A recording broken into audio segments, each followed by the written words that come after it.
สู่ธรรมะอันรู้จริงโปรดปวงประชาชีท่านจงโปรดแสดงธรรมขอนิมนต์ท่านเจ้าค่ะผู้ปรีชาเลิศล้ำโปรดแสดงพระสัทธรรมเทศนาและวาทีเพื่อให้สำเร็จผล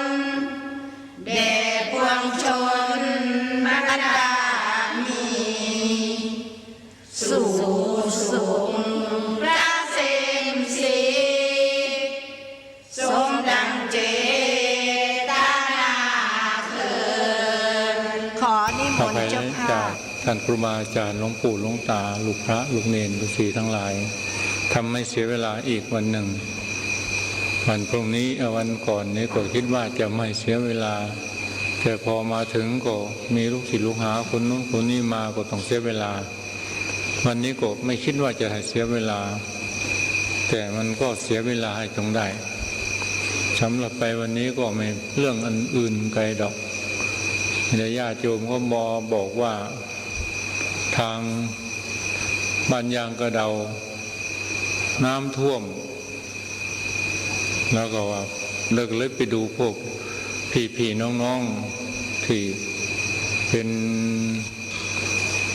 พ่อเป็นโยมอุปถัมภทากแล้วก็โยมพ่อออกคำแมวคำโยมที่นับถือกันเป็นพ่อเป็นแม่เป็นพี่เป็นน้องอยู่ทางยางกระเดาก็เลยไปช่วงยางกระเดานี่น้ำท่วมตั้งแต่สะพานไปตั้งแต่น้ำท่วมจนท่วมถนนเลยถนนยางเมื่อวานในหลวงพ่อไปโนมน้ำยังอยู่ครึ่งถนนน่ะยังครึ่งถนนแต่สำหรับวันนี้น้ำท่วม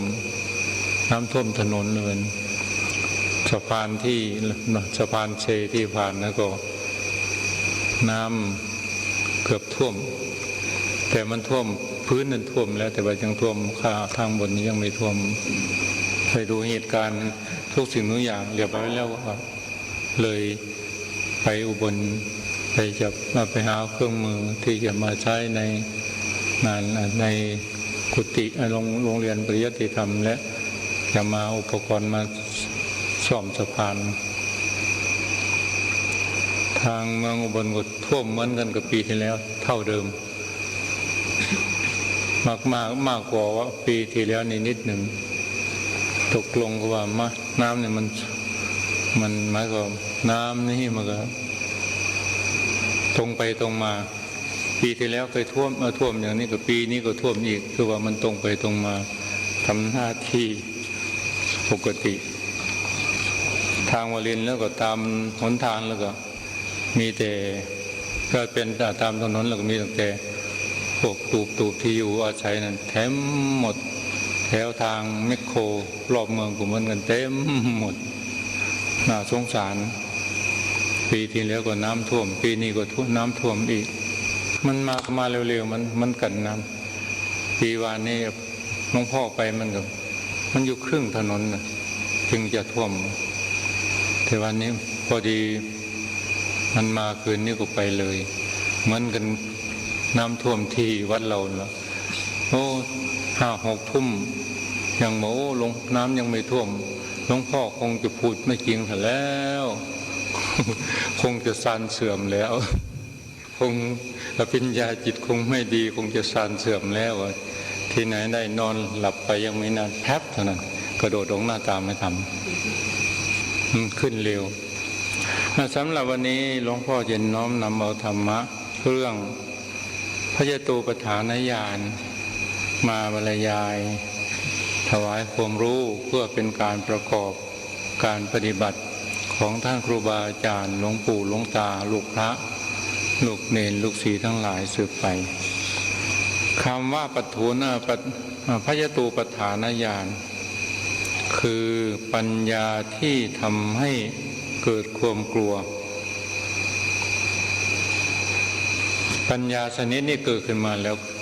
เกิดความกลัวใจวิววิวว้อมวามตกใจง่ายตื่นง่ายเหมือนกับคนเป็นโรคหัวใจอ่อนเหมือนกับคนเป็นโรคประสาทคนนู้นพูดอย่างนี้คนนี้พูดอย่างนี้กระทบเสียงดังเกินไปก็ตกใจว้ำลงไปใจมันวิวลงไปทันทีเหมือนกับคนโรคหัวใจอ่อนเหมือนกับคนเป็นโรคประสาทเพิ่มตกใจง่ายตื่นง่ายบอกนี่ลักษณะของพยตูปฐานญาณเนี่ยมีลักษณะนี้คือหนึ่งอารมณ์ที่กำหนดกับจิตที่รู้ทันกันหายไปพร้อมเช่นเรากำหนดพองน้อยุบหนออาการกำหนดก็ทันสำหรับจิตผู้รู้ก็ทันหายไปเกิดขึ้นมาแล้วก็หายไปเกิดขึ้นมาแล้วก็หายไปเหมือนกันกับไฟที่เราเหมือนกับเราจุดไฟเกิดเพลิงขึ้นมาเราหายวับไปเกิดเปลวขึ้นมาหายวับไปเกิดเปลวขึ้นมาหายวับไปท่านทั้งหลายคงจะเคยเขาจุดไฟเมื่อเพลิงไฟเปลวไฟมันลุกขึ้นมาก็หายวับไปหายวับไปลุกขึ้นมาหายวับไปหายไปอันนี้สำหรับอารมณ์ของญาณนี้ก็ลักษณะเดียวกันเช่นเราจะกำหนดทางตาทางหูทางจมูกทางลิ้นทางกายกำหนดอาการพองอาการยุบกำหนดเวทนากำหนดจิตก็ตามเมื่อเรากำหนดแล้วอารมณ์ที่เรากำหนดก็ดีจิตที่รู้ก็ดีเกิดขึ้นพร้อมกันแล้วก็หายไปพร้อมกันมันแล้วก็เราจุดเพลิงจุดไฟสองมีความกลัวแต่ไม่ใช่กลัวผีไม่ใช่กลัวเปรตกลัวศัตรูคือหมายว่าเป็นความกลัวที่มันไม่บอกไม่ถูกว่ากลัวอะไรคือมันเกิดความกลัวขึ้นมาแต่ความกลัวนั่นว่าเราควรจะกลัวอะไรก็ยังบอกไม่ถูกว่าจะกลัวผีก็ไม่ใช่จะกลัวเปรตก็ไม่ใช่จะกลัวศัตรูก็ไม่ใช่แต่มันมีความกลัวแต่บอกสิ่งที่กลัวแล้วไม่รู้ว่ามันกลัวอะไรแต่มันกลัวสามเห็นรูปนามหายไปคือเห็นว่ารูปนามที่กำหนดตัวนั้นหายไปดับไปสิ้นไปสูญไปจึงปรากฏเป็นของน่ากลัวเดี๋ยวกำหนดทางตาทางหูทางจมูกทางลิ้นทางกายทางใจอย่างเย็นก็ตามเมื่อเราเมื่อเรากำหนดแล้วดับไปสิ้นไปสูญไปจะกำหนดตรงที่ไหนก็ตามที่ตาที่หูที่จมูกที่ลิ้นกับที่กายก็ตามเมื่อเรากำหนดแล้วทั้งรูปทั้งนามหายไปดับไปสิ้นไปสูญไปผู้ปฏิบัติก็เลยเกิดความกลัวขึ้นมาทำไมอย่างนี้มันจะไม่ตายไปเลยนี่อย่างนี้ก็มีสี่รู้สึกเสียว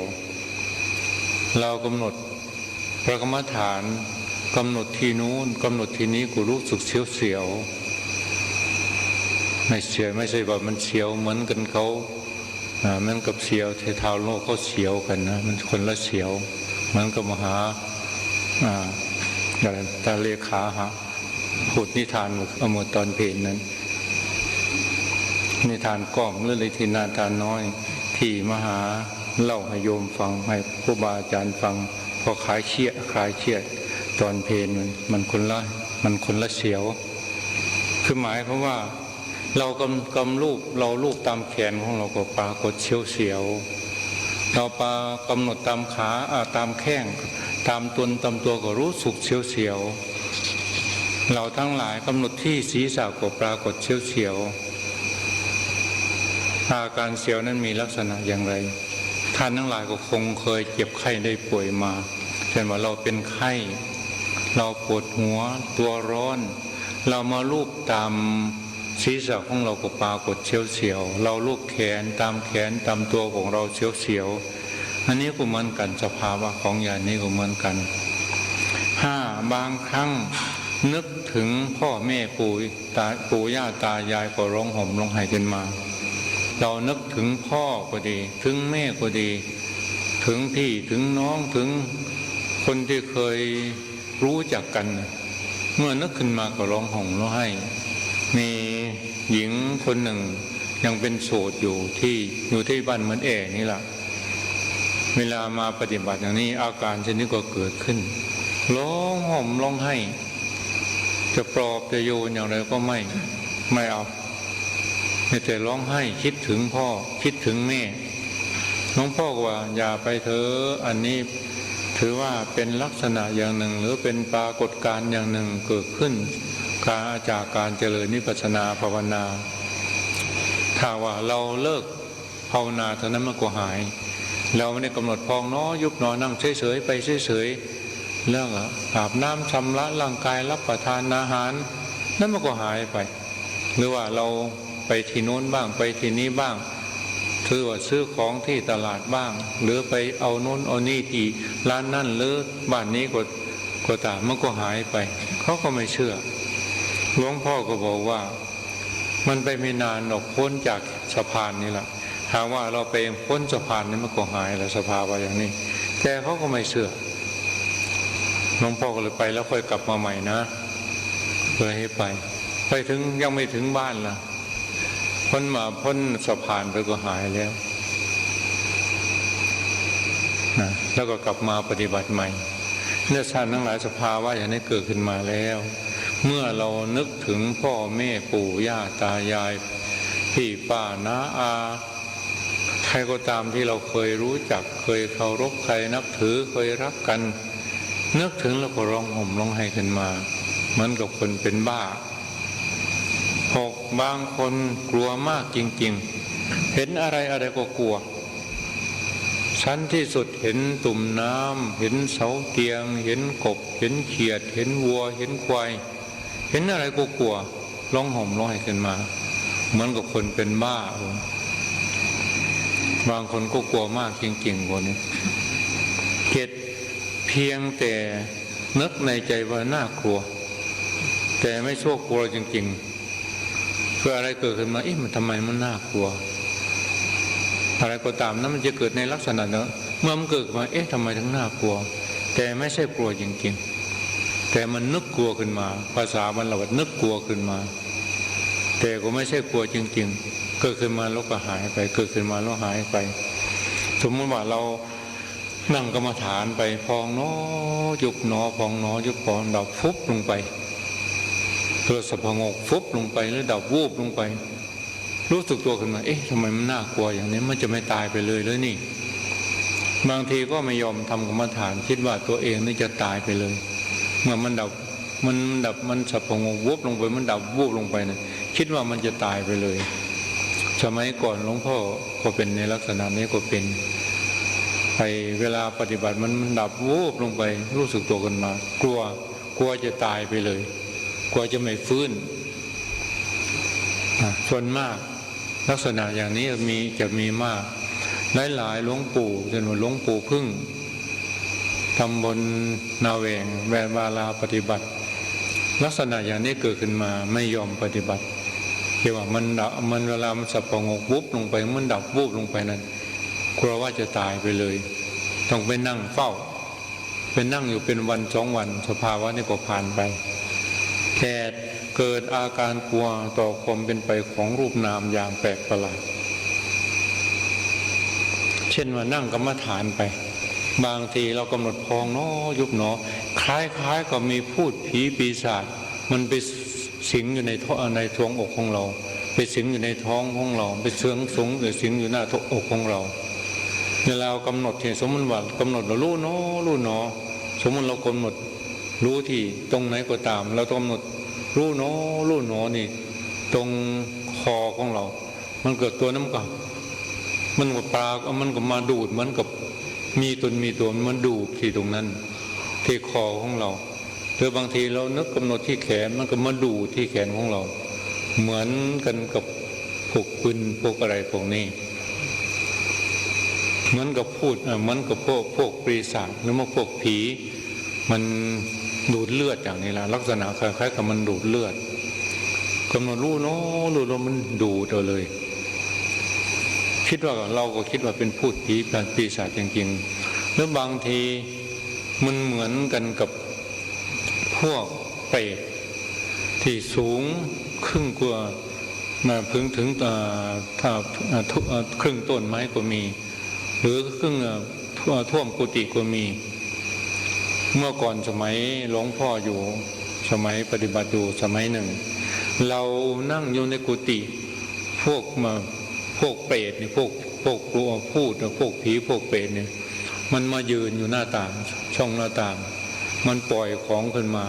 ปล่อยของมาเป่าขึ้นมามันพับลงที่ศีรษะของเราหมุนไปหมุนไปถึงหน้าอกถึงทรวงอกมันก็หมุนแล้วมันก็เปลี่ยวเป่าลงไปหมุนเข้าไปปรุงเข้าไปแล้วโอ้ตายแล้วเราเนี่ยถ้าก็ตายก็ตายแล้วทำอย่างน้อมันยังจะหายเราจะหาคาถาอะไรมาป้องกันไม่ให้มาป้องกันมันก็ไม่ป้องกันไม่ได้คิดไปคิดมาพวกคุณใส่ที่เขาใส่ของอย่างนั้นใส่ของอย่างนี้ท่านว่าเอาน้ำมาขี้ผึ้งบริบูรณ์มาทาแล้วมันจะหายมันจะหายออกไปมันจะออกไปเราคิดอย่างนี้นะเราก็เอาขี้ผึ้งบริบูรณ์มาทาเต็มตัวทาเราทาพวกมาปีศาจที่มันอยู่ในพวกผีหรือปีศาจหรือของที่มันปล่อยกันมาอยู่ในร่างกายของเรามันหันออกมาหมุนออกมาหมุนมาขึ้นถ้าออกจากศีรษะบางทีมันออกมาแรงปุ๊บไปจนเราสะพองออกไปก็มีพอดีมันหายไปแล้วก็คงจะได้เจริญกรรมฐานต่อไปแล้วตอนนี้สภาวะอย่างทั้งหลายทั้งปวงก็พวกผีปีศาจทั้งหลายคงจะหายไปกำลังละพองอยู่เป่าพิษมาเลยหมุนเข้าทางศีรษะเลยลงไปข้าวมันไปแล้วมันไปอยู่ที่ในทรวงอกของเราอยู่ในท้องของเราหรือบางทีเรากำหนดพองหยุบนอนเนี่ยมันกับปีศาจนั่นพวกผีนั่นแหละมันบ่อยเข้ามาทางศีรษะของเราหรือทรวงหน้าอกของเราหรือที่ทรวงท้องของเรามันปล่อยเพลิบเข้ามาอยู่ในนี้ล่ะไม่ไปไหนผีตัวนี้ไม่ไปไหนมันนอนอยู่อย่างนี้ล่ะเรานั่งกรรมฐานไปตลอดคืนยั่งลุ่ง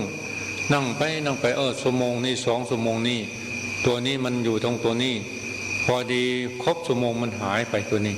มันหายไปคงจะสบายแล้วเนาะวันนี้พอดีกำลังจะสบายมันตัวใหม่เข้ามาอีกเป็นตัวนี้ก็อยู่อีกชั่วโมงแล้วก็กำหนดไป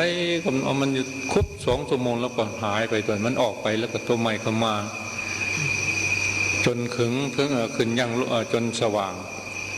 เมื่อสว่างเราก็คิดว่ามันคงจะสบายแล้ววันนี้คงปฏิบัติพระกรรมฐานคงจะได้ดีคงจะได้สบายกำลังเราตั้งใจว่าคิดว่าจะสบายปล่อยพลับไปเลยตัวสุดท้ายแต่มันอยู่ตลอดทั้งวันเต็มวันมันอยู่เลยโน่นถึงเวลา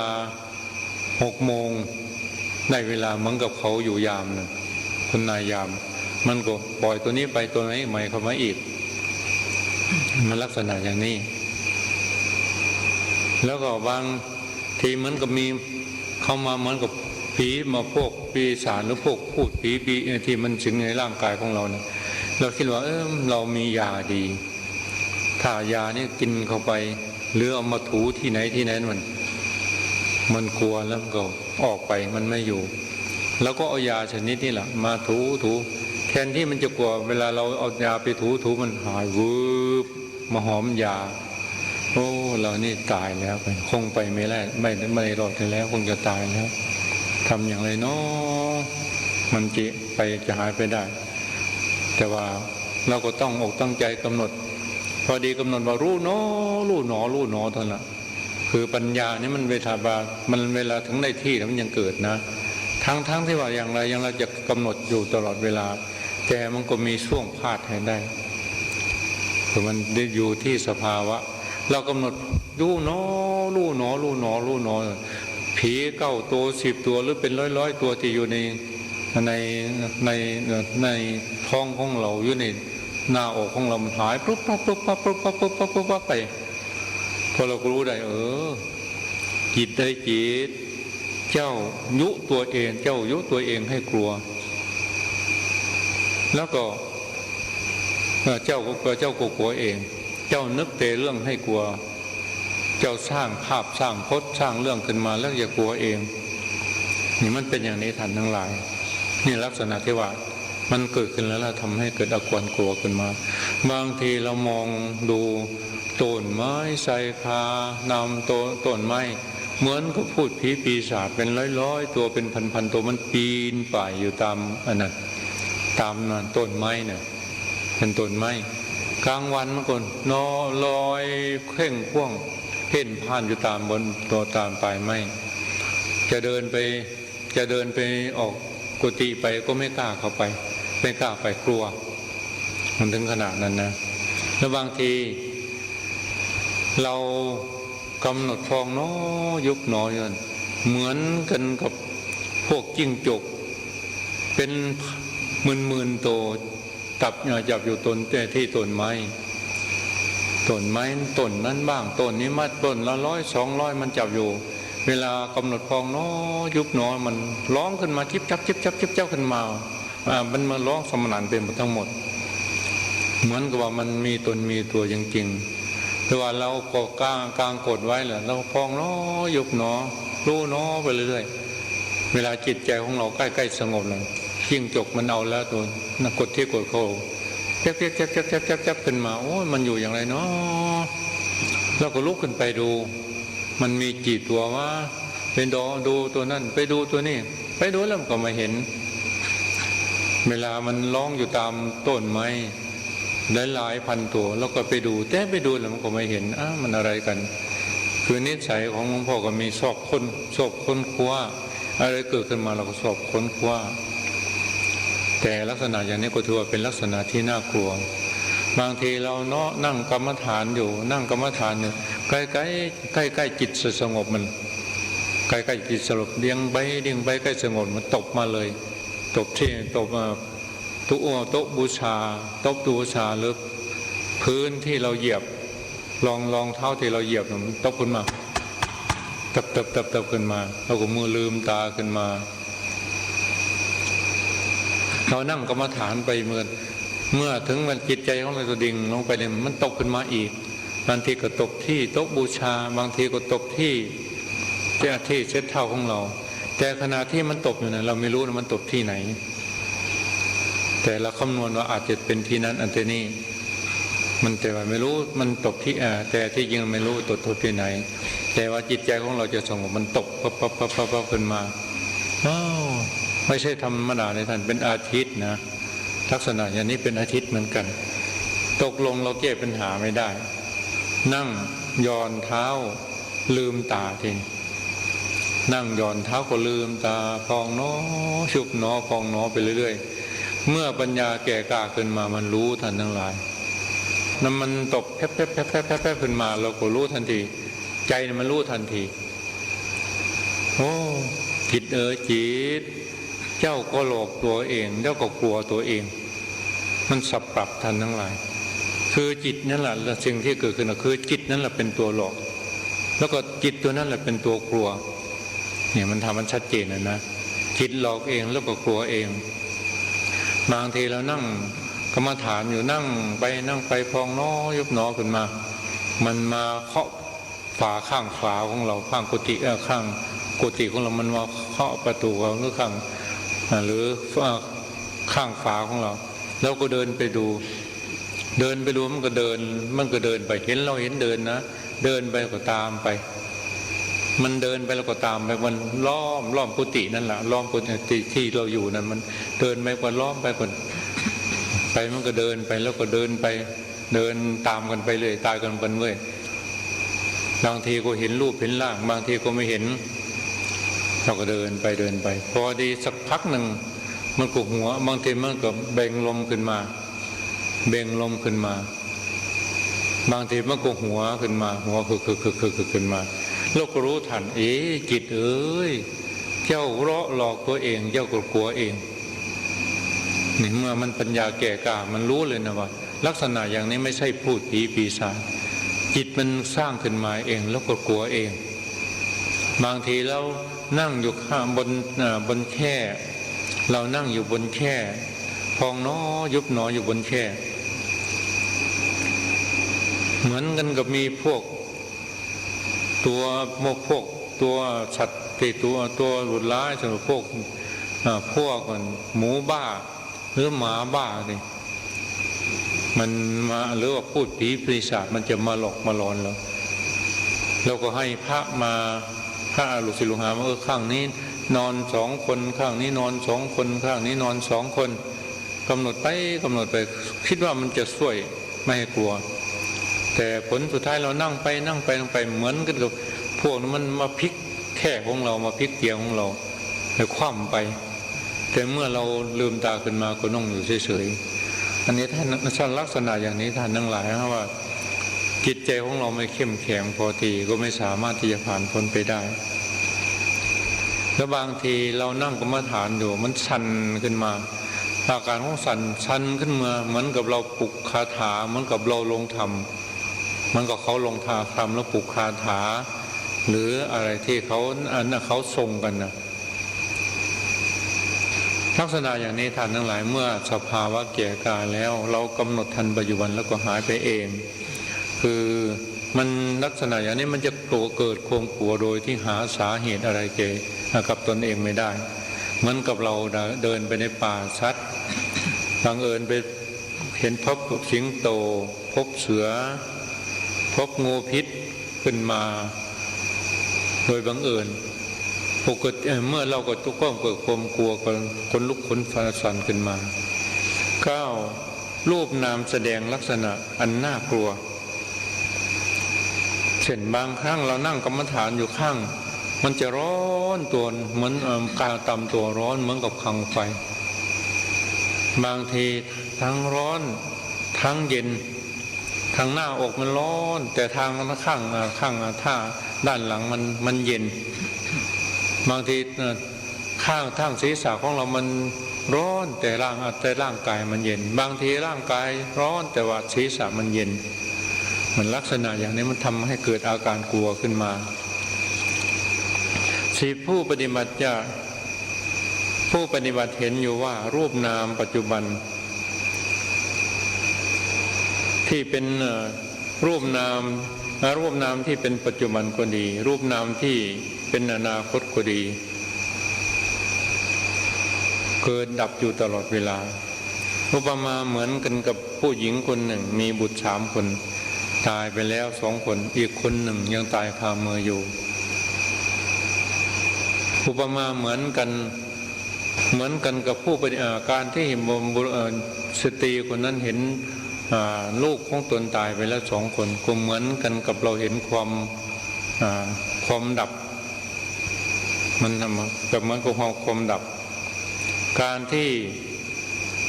จะเห็นลูกคนที่3กำลังตายคามืออยู่ก็เหมือนกันกับเรากำลังเห็นความดับที่เป็นปัจจุบันคือทันปัจจุบันเราเป็นเหตุห้อยทอดอะไรว่าคนที่ลูกที่อยู่คนต่อไปก็จะเป็นอย่างนี้เหมือนกันหรือว่าอุปมาเหมือนกับหญิงคนหนึ่งมีบุตร10 คนตายไปแล้ว9 คนคนที่10ยังตายอยู่ความมืออยู่ก็เป็นเหตุให้ผู้นั้นพิจารณาว่าลูกที่ตายไปแล้ว9 คนนั้นก็เหมือนกันกับคนเรากำลังที่เห็นรูปนามที่ดับไปแล้วการเห็นคนที่10กำลังดับคามืออยู่ก็เท่ากับเราเห็นความดับอยู่เกิดอยู่เฉพาะหน้าการที่ทอดอะไรคนที่ตาคนที่คนอยู่ในท้องว่าจะเป็นอย่างนี้จะเหมือนกันก็เหมือนกันกับเราเห็นรูปนามที่จะเกิดขึ้นในอนาคตใกล้ๆนี้บางทีผู้ปฏิบัติจะพิจารณาเห็นว่าร่างกายพอพบทั้ง3นี้เหมือนกันกับว่าบุรุษตาดีมองดูเห็นหลุมเหลาเห็นหลุมเหลา3 เล่มเช่นเหลาไม้ตะเคียนเหลาเหล็กและทองแดงอยู่หน้าประตูเมืองแต่ตัวเองหากลัวไม่เป็นแต่เพียงพิจารณาเห็นว่าผู้ใดตกไปในหลุมเหลานั้นจะได้รับความทุกข์มิใช่น้อย บางทีผู้ปฏิบัติจะพิจารณาเห็นว่ารูปนามที่อยู่ในภูมิทั้ง31ภูมินี้มีการเกิดดับเป็นภัยเฉพาะตัวไม่น่าปรารถนาไม่น่าจับต้องเมื่อพิจารณาเห็นอนิจจังรูปนามที่เป็นอดีตปรากฏเป็นของน่ากลัวเมื่อพิจารณาเห็นทุกขังรูปนามที่เป็นทุกข์ย่อมเห็นว่าเป็นทุกข์เมื่อพิจารณาเห็นเรื่องอนัตตารูปนามที่เป็นของว่างของศูนย์ของเปล่าเขาไม่มีหัวหน้าเหมือนกับบ้านร้างเหมือนกับพยัญแดกเหมือนกับเมืองลับแลย่อมปรากฏเป็นของน่ากลัวสรุปว่าสภาวะอย่างนี้เกิดขึ้นมาแล้วท่านทั้งหลายจะทำให้จิตใจวิววิววัมวามตกใจง่ายตื่นง่ายถ้าว่าจิตใจไม่เข้มแข็งพอการประพฤติปฏิบัติก็ไม่สามารถที่จะก้าวหน้าขึ้นไปได้บางทีก็หยุดเอาเสียเลยไม่ยอมปฏิบัติอันนี้เป็นสภาวะของพระจตุปัฏฐานญาณอย่างอื่นนอกจากนี้ท่านทั้งหลายที่ไม่ได้นำมาเล่าสู่ฟังเมื่อมีมากกว่านี้แต่ท่านทั้งหลายเมื่อผู้ปฏิบัติแล้วก็จะอะไรเกิดขึ้นมาแล้วก็จะคอยมาเปรียบเทียบแล้วเรียกใครควรติตองพิจารณาคือลักษณะอย่างนี้เกิดขึ้นมามันอาจจะไม่เหมือนอย่างนี้แต่ว่าเมื่อเราพิจารณาแล้วว่ามันน่ากลัวเป็นสภาวะที่น่ากลัวหรือที่ทำให้เกิดความกลัวสภาวะอย่างนี้เมื่อเกิดขึ้นแล้วท่านทั้งหลายก็ถือว่าเป็นบุญเป็นกุศลถ้าผู้ใดไม่มีบุญไม่มีกุศลที่สร้างสมบรมไว้สภาวะอย่างนี้ก็ไม่เกิดสภาวะนี้เกิดปรากฏชัดเจนอย่างไรก็ยิ่งไรเท่าใดก็ถือว่าเราได้สร้างสมอารมณ์บุญกุศลมามากคือถ้าสร้างสมอารมณ์บุญกุศลมามากสภาวะอย่างนี้ก็ปรากฏชัดมากและบุญอานิสงส์ที่จะได้พิเศษในญาณนี้ก็เหมือนกันกับญาณที่4ที่5คือการที่อานิสงส์ที่เกิดขึ้นญาณนี้เหมือนญาณที่5เป็นอย่างไรว่าที่4เป็นอย่างไรที่5เป็นอย่างไรอานิสงส์ของญาณนี้ก็เหมือนกันแต่ว่ามีอานิสงส์มากกว่ามีพลังนาฏมากกว่าเมื่อญาณนี้แก่กล้าแล้วท่านทั้งหลายสภาวะของพังคญาณนี้ก็จะดับลงไปเหมือนกันกับใบไม้ที่แก่ถึงที่แล้วก็ร่วงไปเมื่อร่วงไปแล้วใบใหม่ก็จะงอกขึ้นมาข้อนี้ชั้นใดเมื่อพังคญาณแก่กล้าแล้วก็จะดับไปเมื่อดับไปแล้วก็เป็นเหตุเป็นปัจจัยให้เกิดอาทิวนาญาณหลวงพ่อได้น้อมนำเอาธรรมะเรื่องพังคญาณเรื่องพระจตุปัฏ